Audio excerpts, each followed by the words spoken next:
The springs of blood and water. A great drought had fallen on Long Island, and the red man prayed for water.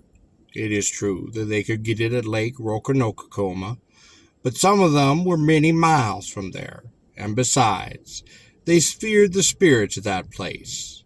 The girl who plied its water in a phosphor-shining birch, seeking her recreant lover, and the powerful guardians that the Great Spirit had put in charge to keep the fish from being caught. For these fish were the souls of men, awaiting deliverance into another form. The people gathered about their village in bands and besought the Great Spirit to give them drink.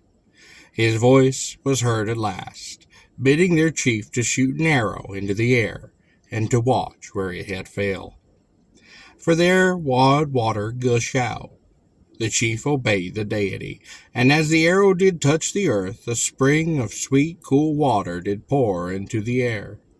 Running forward with glad cries, the red men drank eagerly of the liquor, laved their faces in it, and were made strong again.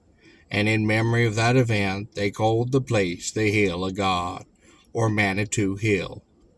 And Manit or Manitou Hill it is today. Hereabouts the Indians settled, and they did live in peace, thriving under the smile of their deity, making their wampum, for the inland tribes were waxing rich with gains from it. They made the canal from bay to sea at Canoe Place, that they might reach those open waters without dragging their boats across sandbars. And in other ways they did prove themselves most ingenious and strong. When the English did land on the island, they saw that the Indians were not people to be trifled with.